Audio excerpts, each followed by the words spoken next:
இன்னைக்கு டிவிகே தலைவர் விஜய் அவர்கள் சிஎம் ஆக போறாரு. வருத்தம் இருக்கு. உண்மையிலே என்னவா மாறப்போகுது தமிழ்நாடுன்ற நாசமாக போகுது. இவிஎம்ல ஏதோ சில குளறுபடிகள் நடந்திருக்கு. திமுக ஆட்சிக்கு எதிரான மக்களுடைய அந்த மனநிலை வந்து டிவிகே பக்கம் ஆதரவா திரும்பி இருக்கு. ரெண்டே தொகுதியில் மட்டும் வந்து ஜெயிக்கிறார். அப்போ இங்க தமிழ்நாட்டில் வீசின அந்த அலை வந்து ஏன் பாண்டிச்சேரியில் வீசல? விஜய் வேணாலும் முடிவு பண்ணவங்க தான் அதிகம். அது பிரிஞ்சு கிடக்கு. விஜய் வேணும்னு சொல்லி ஓட்டு போட்டவங்க வந்து பார்த்தீங்கன்னா அது குறைவு தானே. விஜய்க்கு இப்போ ஆட்சி அமைக்கிறதுக்கு மெஜாரிட்டி கிடையாது. திமுகவுக்கு நம்ம வாக்களிச்சிருக்கலாம், திமுகவுக்கு வாக்களிச்சிருக்கலாம் அப்படின்ற ஒரு காலகட்டம் இருக்கு. அது கூடிய சீக்கிரம் வந்துடும். விஜய் அவர்கள் சிஎம் ஆக போறாரோ இல்லையோ, த்ரிஷா அவர்கள் சிஎம் ஆயிட்டாங்க. திருச்சியில வந்து ரிசைன் பண்ணிட்டு அவங்க தான் நிக்க போறாங்கன்னு சொல்லி பேசுறதும் சரி, இல்ல துணை முதலமைச்சர் ஆயிடுவாங்கன்னு சொல்லி பேசுறதும் சரி, இதெல்லாம் வந்து புது பர்த்டே ஸ்பெஷல், பெஸ்ட் பர்த்டே, இதெல்லாம் வந்து கேவலமான விஷயமா நான் பார்க்குறேன். இந்த அற்புதமான அருமையான தருணத்தில் கூட பார்த்தீங்கன்னா மனைவி பிள்ளைகள் இல்லையேன்னு சொல்லி விஜய் வருத்தப்படுறதோ இல்லையா, நான் வருத்தப்படுறேன். அவ்வளோதான். இதை தாண்டி நான் எதுவும் சொல்ல வரேன். பேசுகிற அளவுக்கு கூட ஒர்த்து இல்லைன்ற நான் சொல்கிறேன். விஜய் லாங்குவேஜ் சொல்கிறேன். த்ரிஷாலும் அவ்வளோ ஒர்த்து இல்லைன்ற. காந்த மீடியா நேயர்களுக்கு வணக்கம். நான் உங்கள் விஜயாஸ்மின். இன்னைக்கு நம்ம கூட அரசியல் மற்றும் சினிமா விமர்சகர் திரு சேகுவாரா ஜெயசங்கர் அவர்கள் தான் இருக்காரு. வணக்கம் சார். வணக்கம். எப்படி சார் இருக்கீங்க? நலமா இருக்குமா? கூட்டம்லாம் ஓட்டா மாறுமா அப்படின்னு கேட்டது ஒரு பக்கம், நிறைய விமர்சனங்கள், நிறைய போராட்டங்கள்லாம் தாண்டி இன்னைக்கு டிவிகே தலைவர் விஜய் அவர்கள் சிஎம் ஆக போறாரு. எப்படி பாக்குறீங்க இந்த ஒரு விஷயத்தை? நான் ஆச்சரியமா அதிர்ச்சிலாம் இல்லைம்மா. எனக்கு வருத்தம் இருக்கு. உண்மையிலே வெளிப்படையாக நான் பேசி எனக்கு பழக்கம். வருத்தப்படுறேன் நான். உண்மையிலே யாரை பார்த்து வருத்தப்படுறேன்னா, வாக்களித்த மக்களை பார்த்து வருத்தப்படுறேன். அவ்வளோதான். மற்றபடி முழுமையாக நான் மக்கள்கிட்ட கோவப்பட வேண்டிய அவசியம் எனக்கு இல்லை. அது காரணம் என்னென்னா, முழுமையாக மக்கள் வாக்களித்து வெற்றி பெறலை. நான் நம்புகிறேன் இவிஎம்ல ஏதோ சில குளறுபடிகள் நடந்திருக்கு. மற்றபடி வந்து திமுக ஆட்சிக்கு எதிரான மக்களுடைய அந்த மனநிலை வந்து டிவிகே பக்கம் ஆதரவாக திரும்பி இருக்கு. அதை தான் நான் பார்க்குறேன். மற்றபடி எனக்கு வந்து வாக்களித்த மக்கள் மீது நான் வந்து வருத்தப்படுறேன், பரிதாபப்படுறேன். விஜய் ஆட்சி அமைக்கிறதுல எனக்கு வந்து எதுவும் மகிழ்ச்சி எதுவுமே இல்லை. எனக்கு உள்ளபடியாக வருத்தம் தான். ஏன்னா இங்கே வந்து கொள்கை சார்ந்து அரசியலை நம்ம வந்து நேசிக்கிறோம். அது குறிப்பாக நான் தமிழ் தேசியத்தை நான் வந்து உள்வாங்கியிருக்கிறேன். தமிழ் தேசியம் தான் வந்து ஆட்சி அதிகாரத்தில் இருக்கணும்னு நான் விரும்புகிறேன். அதே எனக்கு வந்து பொய்லாம் சொல்ல விரும்பலை. நான் விஜய் ஆட்சி அமைக்கிறதுல எனக்கு வந்து வருத்தம் தானே தவிர மகிழ்ச்சியோ சந்தோஷமா இல்லை. மகிழ்ச்சி தான் நான் வாழ்த்து சொல்ல முடியும். ஆனால் நான் என்னால் வந்து வாழ்த்து சொல்ல முடியாது. நான் வாழ்த்து வேறு மாதிரி சொல்லுவேன். அது இப்போ சொல்கிறது சரியாக இருக்காது. அவர் முதலமைச்சராக பதவியேற்ற பிறகு நான் வாழ்த்து சொல்கிறேன். அந்த வாழ்த்து வந்து வேணால் உங்ககிட்ட நான் பதிவு பண்ணுறேன். அது என்ன வாழ்த்துன்னு நீங்கள் பொறுமையாக பார்த்து தெரிஞ்சுங்க. சார், இன்னொரு பக்கம் அந்த குளறுபடின்னு சொல்கிறீங்கல்ல, அது எங்கே நடந்திருக்கும், எப்படி ஜெயிச்சாருன்னு ஒன்று இருக்குல்ல. இப்போ நீங்கள் இது கேள்விக்கெல்லாம் நீங்கள் பதில் சொல்லுங்கள். அது அந்த அந்த அதுக்கெல்லாம் நீங்கள் பதில் சொல்லிட்டீங்கன்னா, நீங்கள் கேட்ட இந்த கேள்விக்கு நான் பதில் சொல்கிறேன். எப்படி வந்து இவர் வந்து கோட் படத்துலேயே வந்து TN20 அந்த 7 சொல்லி போட்டு TN07 சொல்லி போட்டு, அதுக்கு பிறகு வந்து CM 2026 அந்த பதிவு வந்து காரில் இருக்குது. ஒன்று. ரெண்டாவது கேட்டால் அவர் வந்து எலெக்ஷனுக்கு முன்னாடியே வந்து அமைச்சர்கள் பட்டியல் வெளியிடுறாரு. எல்லாத்தோட அதுக்கு அடுத்தது கேட்டால் வந்து வாக்கு எண்ணிக்கை தொடங்கவே இல்லை, மறுநாள் தான் தொடங்க போகிறாங்க. முன்னாடியே வந்து சட்டமன்ற உறுப்பினர்லாம் நீங்கள் வந்து பனையூருக்கு வந்துருங்க சொல்கிறாரு. இப்படி அடுத்தடுத்து கேள்வி இருக்குல்ல. இன்னும் எல்லாமே ஒரு கான்ஃபிடென்ட்டா கூட இருக்கலாம். ஏன்னா எல்லாரும் பொதுவா சொல்றது கான்ஃபிடென்ட்ல ஓவர் கான்ஃபிடென்ட் சொல்லலாம்னு கேட்டிங்கன்னா சொல்லலாம். ஓவர் கான்ஃபிடென்ட் கேட்டிங்கன்னா வந்து எவ்வளோ சட்டமன்ற உறுப்பினர் வந்து வெற்றி பெறுவாங்கன்னு கேள்வி கேட்குற இடத்துல அப்போ நீங்கள் சொல்லலாம், நாங்கள் அறுதி பெரும்பான்மை பெற்று ஆட்சி அமைப்போம்னு கூட சொல்லலாம். நீங்கள் பத்திரிகையாளர் நீங்கள் சந்திக்கவே இல்லை, எந்த இடத்துலையும் நீங்கள் இல்லை. அப்படி இப்போ ஒரு குறிப்பிட்டு இப்போ வாக்கு எண்ணிக்கை நாளைக்கு தான் நடக்க போகுது. எல்லாரும் சிங்கிள் டிஜிட் தான் பேசிகிட்டு இருக்கிறாங்க. 5 இல்லது 6 சீட்டு தான் வரும்னு பேசிகிட்டு இருக்கும்போது வந்து எல்லா ஊடகமும் அதுதான் பேசுது. ஆனால் ஒரு ஊடகம் மட்டும் வந்து பார்த்தா குறிப்பிட்டு வந்து மெஜாரிட்டி கிடைக்குன்னு பேசுது. அது எப்படி சொல்லுங்கள்? எல்லா ஊடகமும் எல்லா விமர்சகர்கள், அத்தனை அரசியல் விமர்சகர்கள் வந்து சர்வதேச பத்திரிகையாளர்கள் உட்பட எல்லாருமே ஒரே கருத்தை சொல்லும்போது ஒரு குறிப்பிட்ட ஒரு ஊடகம் மட்டுமே வந்து மாற்றி சொல்லுது. அது அந்த ஊடகம் சொல்கிறது தான் நடக்குது. அதுவே சந்தேகத்தை எழுப்புது. இப்படி ஏகப்பட்ட சந்தேகங்கள் இருக்குது. ஒரு அசைவும் சந்தேகத்தை ஏற்படுத்துது. டிவிக்கோட அசைவு வந்து ஒன்றும் சந்தேகத்தை ஏற்படுத்துது. அப்போ எனக்கு சந்தேகம், வலிமையாக சந்தேகம் இருக்குது. எனக்கு வந்து கேட்டால் இது வந்து இவிஎம்ல ஏதோ ஒரு குளறுபடி நடந்திருக்கு. இப்போது பொதுவாக ஒரு அலை வீசுதுன்னா, நீங்கள் விஜய் கால் வச்ச இடத்துலலாம் வெற்றி கிடைச்சிருக்கா? வெற்றி கிடைக்கல. அங்கேயும் கூட சில தொகுதிகளில் வந்து அவர் வெற்றி வந்து குறைவான வாக்கு சதவீதத்தில் வெற்றி பெற்றிருக்கிறாங்க சொன்னாங்க. ஆனால் விஜய் பிரச்சாரம் பண்ண பல பகுதிகளில் கூட பார்த்தீங்கன்னா ஒரு 8 மாவட்டங்களில் வந்து குறிப்பிட்டு ஒரு தொகுதியில் கூட ஜெயிக்கவே கிடையாது. 8 மாவட்டங்களில் 28 தொகுதியில் தோக்குறாரு. அப்போது விஜய் அலை வந்து பார்த்தீங்கன்னா எப்படி ஒரு குறிப்பிட்ட மாவட்டங்கள் வந்து வீச மாட்டேங்குது. அதை நீங்கள் எடுத்துங்க. சரி, நீங்கள் எப்படி எடுத்துங்க. பாண்டிச்சேரியில் அவர் வந்து போய் பிரச்சாரமே பண்ணிட்டு வந்தார். 30 சீட்டில் வந்து 2 சீட்டு தான் அங்கே பாண்டிச்சேரியில் ஜெயிக்குது. மீதி இருக்கிற இடத்துல வந்து ஜெயிக்க முடியாமல் போகுது. சரி, 28 தொகுதியில் வந்து விஜய் தோற்கிறார். அப்படி தானே எடுத்துக்கணும். 2 தொகுதியில் மட்டும் வந்து ஜெயிக்கிறார். அப்போ இங்கே தமிழ்நாட்டில் வீசின அந்த அலை வந்து ஏன் பாண்டிச்சேரியில் வீசல சொல்லுங்க.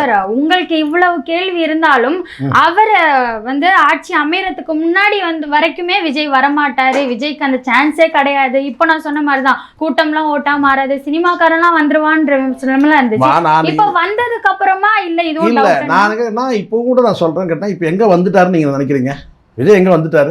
மெஜாரிட்டியாக வந்து பார்த்தீங்கன்னா வந்து மெஜாரிட்டி கிடைக்கல. இப்போ விஜய்க்கு ஆதரவு இப்போ நீங்கள் எடுத்துங்க 4,85,00,000 வாக்குகள் இருக்குது. நான் கேட்குறேன், விஜய் வந்து இப்போ வந்து பெற்றிருக்கிற வாக்குகளும் எதிர்க்கட்சிகள் பெற்றிருக்கிற வாக்குகளை நீங்கள் எடுத்துங்க. யாரு அதிகமாக இருக்குது? விஜய் பெற்றிருக்கிற வாக்குகள் இப்போ தனித்து போட்டிட்டு கூட்டணியும் கிடையாது. தனித்து விஜய் தனித்து போட்டிட்ட அந்த எண்ணிக்கையை பாருங்கள். எதிர்க்கட்சிகள் வந்து பெற்ற வாக்குகளை பாருங்கள். எதிர்க்கட்சிகள் பெற்ற வாக்குகள் வந்து பார்த்தா கூடுதலாக தானே இருக்குது. அத்தனை நீங்கள் திமுக, அதிமுக, அத்தனை நாம் தமிழர் கட்சி அத்தனை நீங்கள் எடுத்துங்க. நீங்கள் மொத்தமாக கூட்டினீங்கன்னா வந்து பார்த்தீங்கன்னா அப்போது விஜய் வேணான்னு முடிவு பண்ணவங்க வந்து அதிகமாக, வேணும்னு வந்து முடிவு பண்ணவங்க அதிகமாக, விஜய் வேணான்னு முடிவு பண்ணவங்க தான் அதிகம். அது பிரிஞ்சு கிடக்கு. விஜய் வேணும்னு சொல்லி ஓட்டு போட்டவங்க வந்து பார்த்தீங்கன்னா அது குறைவு தானே.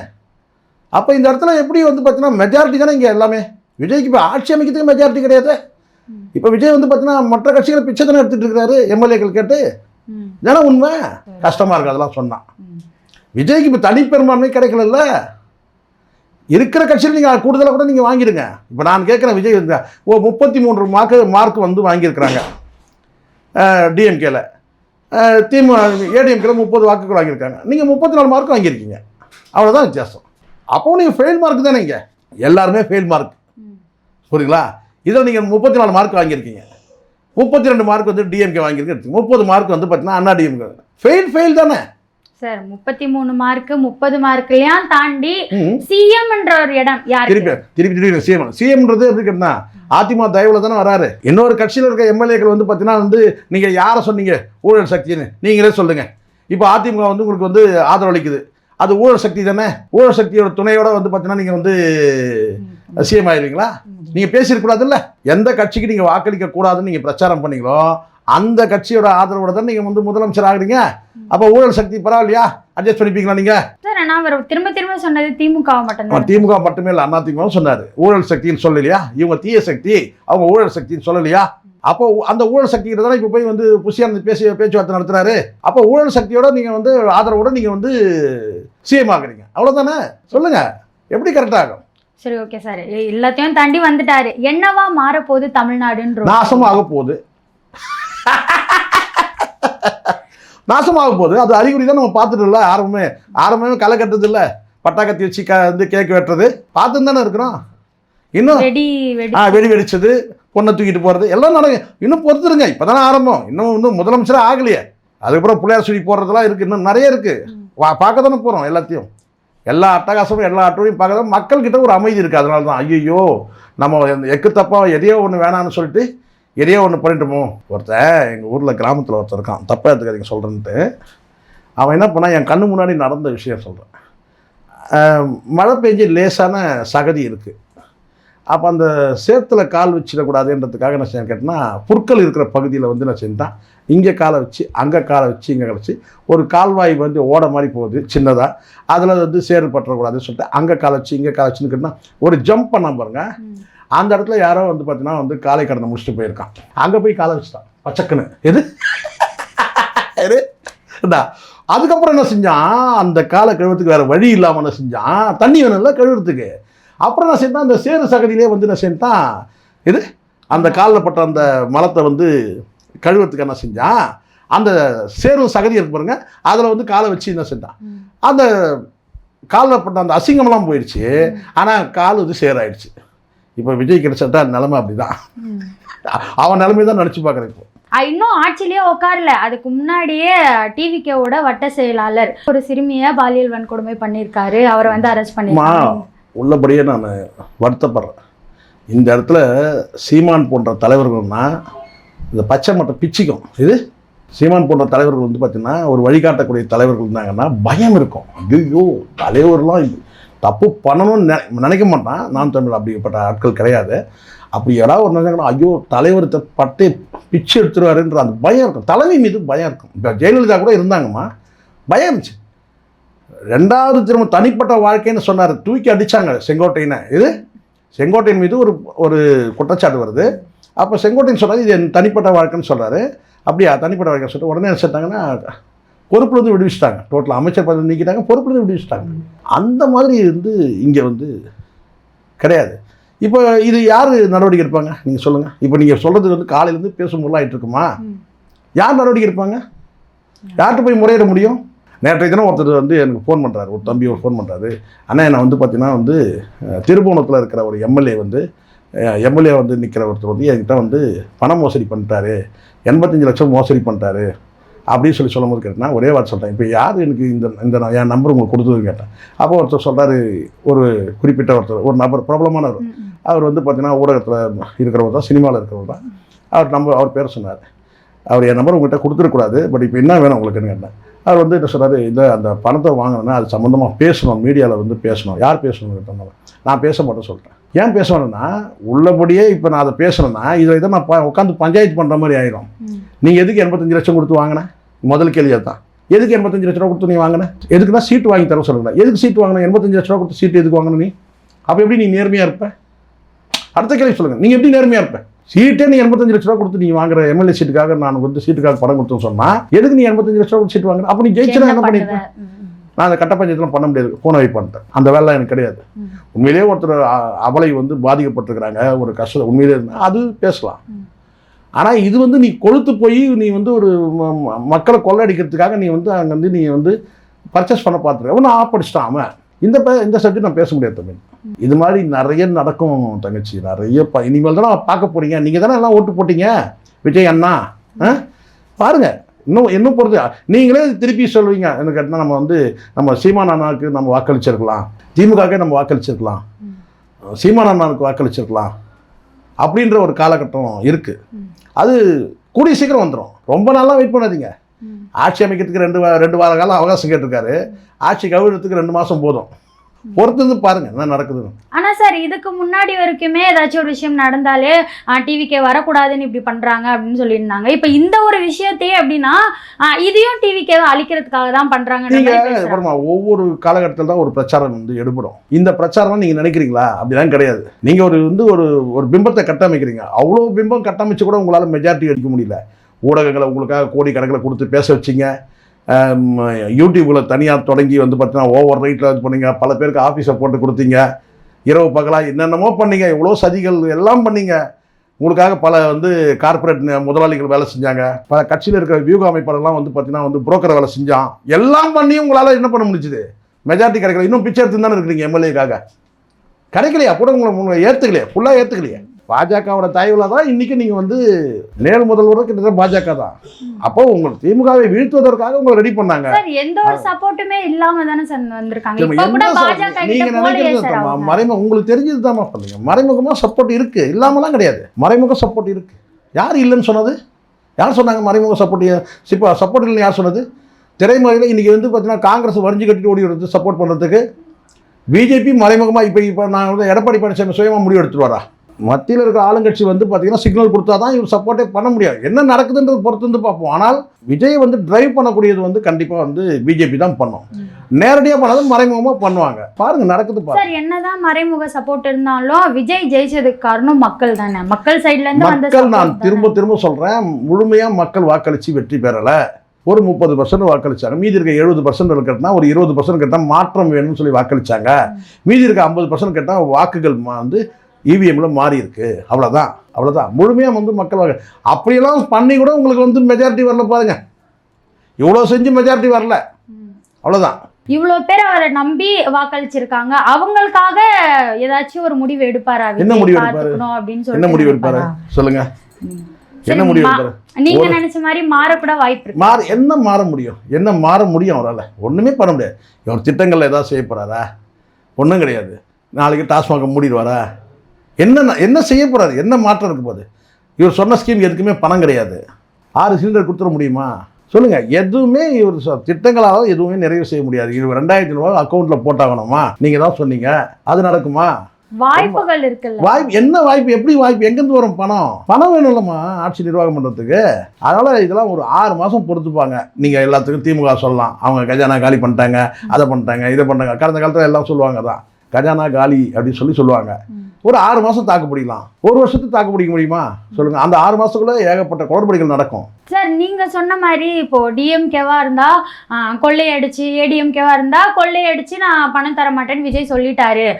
விஜய் ரசிகர்கள் என்ன சொல்றாங்க அப்படின்னா, அவர் படம் நடிச்சு கூட அந்த காசுல மக்களுக்கு செய்வாரே தவிர கொள்ளையடிக்க மாட்டாரு. நீங்க சொல்றது நியாயமா இருக்கா? படத்துல அவரே படம் வந்து எல்லாத்தையும் நான் முடிச்சுட்டு தானே வந்துட்டேன்றாரு. அவர் வந்து பார்த்தீங்கன்னா அவர் சொந்த சொத்தை வச்சு பார்த்தீங்கன்னா நீங்க ஆட்சி நிர்வாகத்தை பண்ணலாம் கற்பனையா இருக்கு இதெல்லாம் அப்படின்னு சொல்றாங்க சார். இன்னொரு படம் நடிச்சு கூட நான் அந்த காசை அதெல்லாம் சும்மா இதெல்லாம் வந்து இவங்க சைடில் தொண்டர்கள் சைடில் பேசக்கூடிய ஒரு சப்பக்கட்டு. இதெல்லாம் வந்து அறிவார்ந்த சிந்தனையே கிடையாது. யாரும் வந்து அந்த மாதிரி செய்ய மாட்டாங்க. விஜய் செய்ய முடியாது. முதல்ல செய்ய வேண்டியது யாருக்கு செய்யணும்னு உங்களுக்கு தெரியும். வழக்கு இருக்குது, செங்கல்பட்டு வழக்கில். அதுக்கு முதல்ல செட்டில் பண்ணோம். அது இருக்குது. அதை விட்டுட்டு நான் சினிமாவில் நடிச்சு கொண்டு வந்து நான் வந்து அரசாங்கம் நடத்த சொல்கிறேன்னா கிரிஞ்சால அது சொல்கிறது. அதெல்லாம் பண்ண மாட்டாரு அப்படின்னு சொல்லுவாரு. அதெல்லாம் சான்ஸே கிடையாது.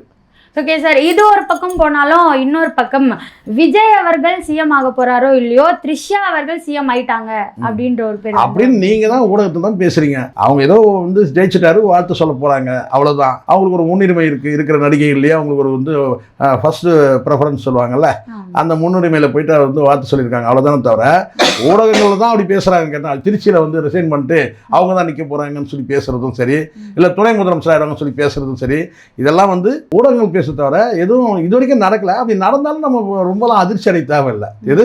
இதுவும் கடந்து போகும், சகிச்சுக்கிட்டு தான் நம்ம போகணும். நடக்க வாய்ப்புகள் இருக்கு, நடக்கும். நான் அப்படி சொல்ல மாட்டேன். அப்படி நடந்தாலும் நம்ம பெரிய அதிர்ச்சியாலும் நம்ம பார்க்க தேவையில்லைன்னு சொல்ல நம்ம தலையெழுத்துன்னு சொல்லி அனுபவிச்சுட்டு போகணும், அவ்வளவுதான். நம்ம தலை விதிங்க, இதெல்லாம் நம்ம இப்படி பார்க்க வேண்டியதா இருக்கு அப்படின்னு நினைச்சு போக வேண்டியதுதான். சார் இப்போ விஜயும் அப்படிதான் சொல்லிட்டு இருந்தா, அவர் வந்தா ஒண்ணுமே நடக்காது, மாத்திர மாட்டாரு அப்படின்னு சொல்லியிருந்தோம். ஒருவேளை விஜய் மாதிரியே த்ரிஷாவும் வரத்துக்கான வாய்ப்பு இருந்து வந்துட்டாங்கன்னா அப்ப தமிழ்நாடு எப்படி இருக்கும்? எனக்கு அது வந்து பாவம், மக்களை பார்த்து பரிதாபப்படுவேன். இது உங்கள் தலைவிதி பற்றியா? நமக்கு குற்றங்கள் கிடையாது இல்லை. இப்போ நாம் தமிழருக்கு வந்து நம்ம வாக்கு செலுத்தணும். அப்போது நமக்கு வந்து நெருடல் கிடையாது. யாரெல்லாம் வாக்களிச்சாங்களோ அவங்கள தான் பார்த்து நம்ம பரிதாபப்படும். ஐயோ பாவம், உங்களெல்லாம் பார்த்தா பரிதாபமாக இருக்குது அப்படின்னு சொல்லி தான் அப்படிதான் சார். எல்லா சைடும் சப்போர்ட்ஸ் அதிகமாக இருக்குல்ல சார் விஜய்க்கு. விஜய் ஜெயிச்சதுக்கு அப்புறமா விஜய் வருவார்னு நான் எதிர்பார்த்தேன் அப்படின்ற மாதிரி நிறைய. அதெல்லாம் எனக்கு அந்த மாதிரி நபர்களை பார்த்தாலே எனக்கு பிடிக்காதுமா. பொதுவாக அந்த ஊடகங்களில் பேசக்கூடிய நபர் கூட பார்த்தீங்கன்னா நேற்றைய வரைக்கும் வந்து பார்த்தீங்கன்னா திமுகவையும் வந்து தூக்கி பிடிச்சான். அடுத்த நாளே வந்து பார்த்தீங்கன்னா வந்து இப்போ விஜய் ஜெயிச்சவனே, விஜய் திமுக தூக்கி பிடிச்சவங்கள விஜய் அவ்வளோ வந்து தாக்கி பேசின நபர்கள் கூட அடுத்த ஒரு நாளில் அப்படியே மாறுறதா நான் பார்க்குறேன். இது ஒரு பச்சோந்தித்தனமானது. இது இப்போ நான் நேற்று என்ன நிலைப்பாட்டில் இருக்கணும் அதே நிலைப்பாட்டில் நான் இருக்கிறேன். என்னை கூட கேட்குறாங்க, நீங்கள் வந்து வாழ்த்து சொல்லுவீங்களா அப்படின்னு சொல்லி கேட்குறாங்க. நான் எதுக்கு வாழ்த்து சொல்லணும்? இல்லைங்க, அது நாகரிகம். இந்த நாகரிகம்லாம் எனக்கு தெரியாது. இந்த நாகரிகம் எனக்கு நான் தெரிஞ்சிக்க வேண்டிய அவசியமும் கிடையாது. நேற்றும் எதிர்த்தேன், முந்தா நாளும் எதிர்த்தேன், நாளையும் எதிர்ப்பேன், இன்றும் எதிர்க்கிறேன். காரணம் கேட்டிங்கன்னா கொள்கை அடிப்படையில் நான் வந்து எதிர்க்கிறேன். தனிப்பட்ட முறை கிடையாது. கொள்கை ரீதியாக நான் எதிர்க்கிறேன், அவ்வளோதான். சித்தாந்த ரீதியாக எதிர்க்கிறேன், ஆனால் தொடர்ந்து எதிர்ப்பேன். அப்போ எதிர்த்து இருக்கும்போது கேட்டால் நாகரிகம் கருதி அவருக்கு வாழ்த்து சொல்கிறதுலாம் அப்படிதான். நான் வாழ்த்துலாம் சொல்ல மாட்டேன். வாழ்த்து சொல்ல மாட்டேன். வருத்தப்படுற நான் ஏன் வாழ்த்து சொல்லணும்? ஆட்சிக்கு வந்ததே பார்த்தீங்கன்னா அவ்வளோன்ற நான் ஆட்சிக்கு வந்ததே சாபக்கேடுன்றேன். அப்புறம் சாபக்கேடு ஒரு பக்கம் சொல்லிட்டு ஒரு பக்கம் நான் வாழ்த்துலாம் என்னால் சொல்ல முடியாது. சார் விஜய்க்கு சப்போர்ட் பண்ணுறவங்க ஒரு பக்கம் இருந்தாலும் த்ரிஷாவுக்கு வந்து சினிமா சைட்லேருந்து நிறைய சப்போர்ட்ஸ் வருது. இது வந்து உனக்கு புது பர்த்டே ஸ்பெஷல், பெஸ்ட் பர்த்டே. இதெல்லாம் வந்து கேவலமான விஷயமா நான் பார்க்குறேம்மா. இதெல்லாம் அவலங்கள்மா. இதெல்லாம் சமூக அவலத்தோடு இதெல்லாம் நான் அப்படி தான் நான் பார்க்குறேன். இதை பேசுறதே அருவருப்பாக நான் நினைக்கிறேன். இதெல்லாம் வந்து ரொம்ப அசிங்கமான அரசியல். இது நான் சொல்கிறேன் உள்ளபடி. நான் இப்போ கூட நான் வந்து சொல்லணும்னா, விஜய் வந்து இந்த அற்புதமான அருமையான தருணத்தில் கூட பார்த்தீங்கன்னா மனைவி பிள்ளைகள் இல்லையேன்னு சொல்லி விஜய் வருத்தப்படுறாரோ இல்லையா, நான் வருத்தப்படுறேன், அவ்வளோதான். இதை தாண்டி நான் எதுவும் சொல்ல விரும்பல. சார் த்ரிஷாவுக்கு வாழ்த்து சொல்கிறது, அவங்க ஏதோ சரி அவங்க வரப்போகிறாங்க அப்படின்னு சொல்கிறாங்க, அதில் அசிங்கப்படுறதுக்கு என்ன இருக்கு? இல்லைம்மா, நான் சொன்னேன் யார் முதல்ல குறிப்பிட்ட இந்த நடிகை யார் முதல்ல யார் அவங்களுக்கு எதுக்கு வாழ்த்து சொல்லணும்? கட்சியில் உறுப்பினரா, கட்சியில் தொடர. இப்போ ஒரு எம்எல்ஏ ஜெயிச்சிருக்காங்க, ஒரு பெண் எம்எல்ஏ ஜெயிச்சிருக்காங்க கேட்டால் அவங்க கேட்டால் சொல்லலாம், வாழ்த்துமா நீங்கள் ஒரு பெண்ணாக இருந்து நீங்கள் ஜெயிச்சிருக்கிறீங்கன்னு சொல்லலாம். பெண்கள் வேட்பாளர்கள் அத்தனை பேருக்கும் வாழ்த்து சொல்லலாம். த்ரிஷா யாருமா? நடிகை தானே, அவங்களுக்கும் கட்சிக்கு என்ன சம்பந்தம்? என்ன ஒரு ஏதாவது இருக்கா? ஸோ அவங்களுக்கு எதுக்கு வாழ்த்து சொல்லணும்? விஜய் கூட நடிச்ச ஒரு நடிகை, அவ்வளோதான். விஜய்க்கு என்னவா தான் இருந்துட்டு போட்டோம், நமக்கு என்ன அதனால இப்படி நான் சொல்கிறது. ஸோ அதெல்லாம் வந்து இந்த கேள்வியே நான் அருவருப்பாக நினைக்கிறேன். அது பேசுகிற அளவுக்கு கூட ஒர்த்து இல்லைன்ற நான் சொல்கிறேன். விஜய் லாங்குவேஜ் சொல்கிறேன். த்ரிஷாலாம் அவ்வளோ ஒர்த்து இல்லைன்ற நான். டிவிக்கு சம்மந்தப்பட்டு நிறைய விஷயங்களை பகிர்ந்ததுக்கு நன்றி சார். நன்றிங்க.